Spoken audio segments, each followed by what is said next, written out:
എൻ്റെ പേര് അജാസ്. ഞാൻ വിദ്യാ കോളേജിൽ 2020-24 ബാച്ച് പാസ് ഔട്ടാണ്. എനിക്ക് ലാസ്റ്റ് ഇയർ ഒരു വർക്ക്ഷോപ്പ് ഉണ്ടായിരുന്നു. ക്യാപിറ്റൽ ഇൻസ്റ്റിറ്റ്യൂട്ടിൻ്റെ ഒരു വർക്ക്ഷോപ്പ് ഉണ്ടായിരുന്നു. വർക്ക്ഷോപ്പിൽ നിന്നാണ് ക്യാപിറ്റൽ ഇൻസ്റ്റിറ്റ്യൂട്ടിനെ കുറിച്ച് അറിയുന്നത്.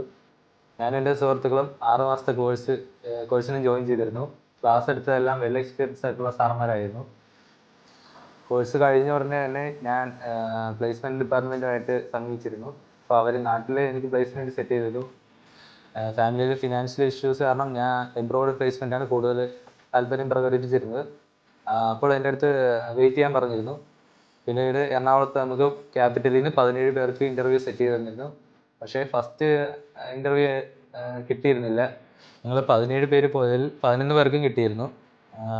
ഞങ്ങൾ ബാക്കി 6 പേർക്ക് കിട്ടാത്തതിൻ്റെ കാരണം എക്സ്പീരിയൻസിൻ്റെ കുറവും പിന്നെ സൈറ്റ് കാണാത്തതിൻ്റെ ചില ചെറിയ വിഷയങ്ങളും ഉണ്ടായിരുന്നു. പക്ഷേ അന്നത്തെ ഇൻ്റർവ്യൂവിൽ കിട്ടിയില്ലെങ്കിലും നമ്മുടെ സാറ് അടുത്ത ഇൻ്റർവ്യൂ കണക്ട് ചെയ്ത് തരുമായിരുന്നു. ഖത്തറിലേക്ക് അടുത്ത ഇൻ്റർവ്യൂ കണക്ട് ചെയ്ത് തരികയും എനിക്ക് ഖത്തറിൽ നിന്ന് കോൾ വന്നു.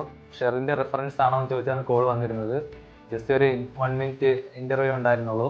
അതിനുശേഷം തന്നെ എനിക്ക് ഓഫർ ലെറ്റർ വരികയും മാർച്ച് 14 ഖത്തറിലേക്ക് പോവുകയാണ് മെക്കാനിക്കൽ സൂപ്പർവൈസറായിട്ട്. എനിക്ക് എക്സ്പീരിയൻസിൽ കുറവുണ്ടായിട്ടും ക്യാപിറ്റൽ നല്ല രീതിയിൽ എന്നെ സപ്പോർട്ട് ചെയ്തിരുന്നു. അതുപോലെ തന്നെ അവരുടെ ഗൈഡൻസോട് കൂടിയാണ് എനിക്ക് ഇപ്പോൾ ഈ ജോലി എത്തിപ്പെടാൻ സാധിച്ചത്. ഇങ്ങനൊരു അവസരം എനിക്ക് ലഭിച്ചതിന് ക്യാപിറ്റലിൻ്റെ ടീമിനോട് ഞാൻ നന്ദി പറയുകയാണ് അവസരത്തിൽ.